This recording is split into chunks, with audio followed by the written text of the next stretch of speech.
Welcome back, FithawkTV family, and today we have another video to help you on your fitness journey. And today we're talking about protein, the different types of whey, plant-based, and which protein should you choose and which is the best for your goals. So let's get straight into the video. Protein is the building block of muscles and it's crucial for repair and recovery after your workouts.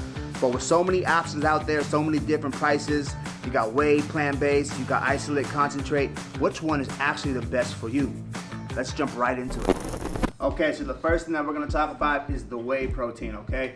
Now, the whey protein, there's 3 different choices for whey, okay? 3 main choices. You have the regular whey concentrate, which is the everyday consumers. You have the isolate, the whey isolate, and then you have the whey hydrolyzed, right?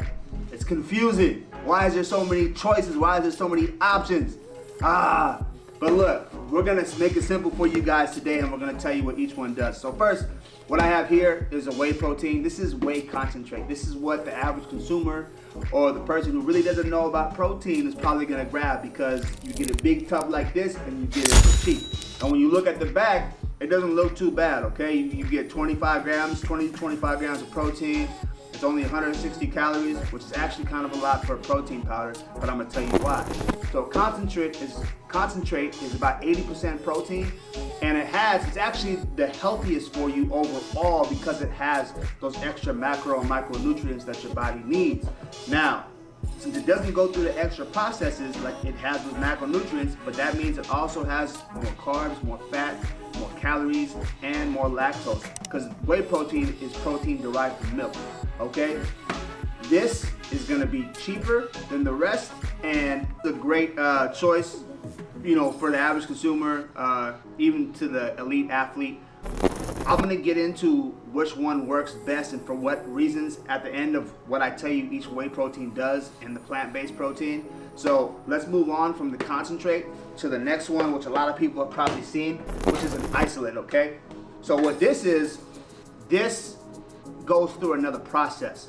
And what it does is it takes out those micro and macronutrients as well as the extra lactose to make it more of a pure form of protein. So instead of 80% protein, you're getting about 85 to 90% protein. What you're gonna get when that happens is you're gonna get obviously a more expensive protein.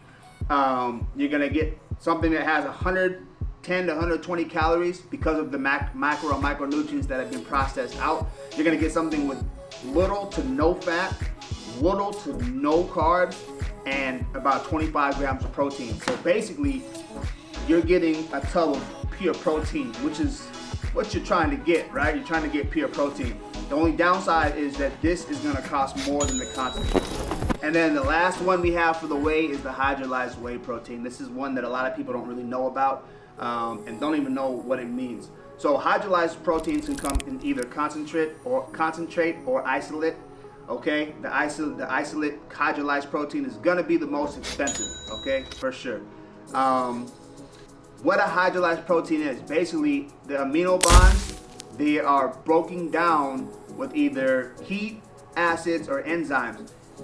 To make that simple, what it's doing is it's almost like a pre-digestive process, okay? So this is gonna digest in the stomach and absorb really fast, which in return is gonna make the muscle recovery that much faster, okay? Now, on to the one for my vegetarians. Okay, so the next thing we have on the list is a plant-based protein. Now, you'll see next to all these intelligent books, we have an intelligent protein. Plant-based, for vegetarians or those who don't like dairy, don't want to get their protein from an animal source, you'll get something like this. Now, a plant-based protein, you get the protein typically from rice, from hemp, or from peas. Peas being the most common source of protein.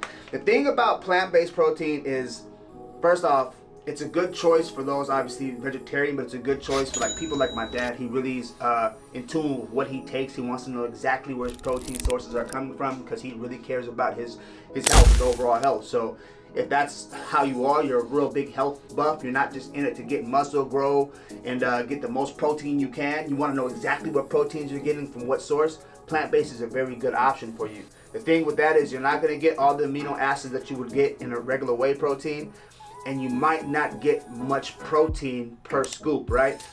I've seen some that are 15 grams of protein, 10 grams of protein, but you can also go top shelf like this. It's kind of more of an expensive option, but it has a lot of vitamins in it. It has the protein source, 20 grams of protein, has only 3 grams of carbs and 3.5 grams of fat. Another thing I see with plant-based protein is sometimes there's a lot of carbs in them. So if you want to go plant-based, if you can get something like this Arbonne, this would be probably a top choice, and it doesn't taste too bad. But yeah, there's not really much to say about plant-based. It's a pure form of protein. You know where you're getting your proteins from. It's for a select few people, right? It's just very niche. If you don't want dairy, you don't want animal proteins, then you go this route, okay? So, out of all the proteins, which one is the best for you? So right away, I'm gonna take out this plant-based, because I don't typically take plant-based. This is a real niche protein. If you don't want animal protein, dairy, yada yada, lactose, you're lactose intolerant, whatever it's called. You know what I'm talking about. Take this. This is for you. Boom, bam. That's who that one's good for. Okay. Now, the real question is, we're going to pick a whey protein. Which one do I take? This is being the most expensive, being second most expensive, and then the cheapest. So now we'll start with the concentrate. This protein right here is great for your everyday consumer who wants to get a little bit more protein in their life, trying to hit those macronutrients, trying to hit those macros. This is a great choice. This is also a great choice for those who are going to the gym and want to take the post-recovery shake. Not really looking to spend too much more, and you don't really mind having those micronutrients in there. You don't mind a little bit of extra fat, a little bit of extra carbs, because it fits in your macros, okay? Now, it's also good for meal replacements, also good for bulking, okay? This would be your everyday protein, okay? As far as me, I can't take this because it hurts my stomach, okay? And we're gonna talk about that soon. So if you can take this, and it fits in your macros, this is the best option for you. No point in wasting money, okay? Now, isolate, who's this good for? This is processed, it's all protein. So, to me, if I was you, this would be the best choice over both these, okay? Because it's not as expensive as this, and it's pure protein. When I get a protein shake, I'm not drinking it for taste. I'm not drinking it for meal replacement. I'm drinking it for pure protein. So when I get a protein shake, I want to be drinking protein and nothing else. With this, this is going to be great for those of you who are getting lean, who are getting ripped, because you're getting 25 grams of protein and that's it, okay?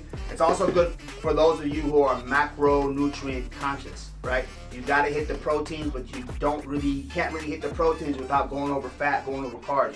This is a good way to hit those macronutrients, okay? To me, this is the best option for the everyday person that's in the gym, that's bodybuilding, etc. I would go here.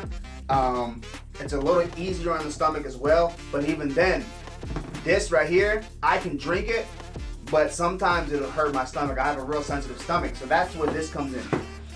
The hydrolyzed isolate protein, okay?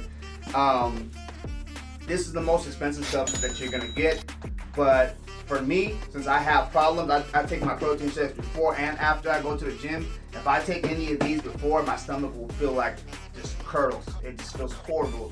And sometimes I can't even work out. So taking a hydrolyzed for me with that extra pre-digestive process that it does, the amino bonds being broken down already, it absorbs really quick. It's really easy to drink. It's really easy to digest for me. So this is my everyday protein. I drink an ISO 100. In fact, I'm trying cookies and cream. This is a new flavor. I haven't tried it yet, but Fruity Pebbles is what I go for. That's my number one. This is good for people who have sensitive stomachs, or if protein is high on your budget list and you're like, yo, I want to make sure I get the best protein I get, I don't care about the money, then this is the best choice out of all of these, okay? You're going to get the fastest muscle recovery with this because of how fast it digests and absorbs, and you're also going to be able to take 2, 3, or 4 of these shakes a day and it's gonna give you pure protein just like the isolate, but it's gonna digest easy. So if you're trying to bulk or you're trying to get your macros in, this is not gonna hinder you. As where these two, when you're drinking a lot of these, if you have stomach issues, you don't even wanna eat your food anymore. You get what I'm saying? So for me, the winner would be, for you, would be the isolate, but the winner for me, and if you have the money, is the hydrolyzed isolate. That's not to say that this isn't good. It's very good, especially if you can take this and handle this in your stomach. This is very, very good for you to get, so get it, okay? But if you're trying to be serious and you really, let me take that back, because if you can be serious with this too. But if you have the extra money, you have stomach problems, get this. If you don't have stomach problems, get this, okay? Okay, FithawkTV family, and that's all for today. I hope that cleared up things as far as the protein choices for you, which ones are best for your goals. Look, if I missed some or you have any questions, make sure you leave me a comment, okay? Make sure you subscribe for all these fitness tips that I'm giving out. You can always ask me a question about a fitness tip. I'll make a video about it the week after, and bam, you subscribe, you hit that noti bell, you're gonna get that video right away. I'm here to do that for y'all. And make sure y'all hit that clickety thumbs up. You know what I'm saying? It's super easy to do. All you gotta do is smack it, smack it, smack it. You know what I'm saying? And look, that's it. Those are the best proteins. You see what I'm taking? You know what I'm saying? It's working. You know what I'm saying? It's gonna work for you too. FithawkTV. Signing off.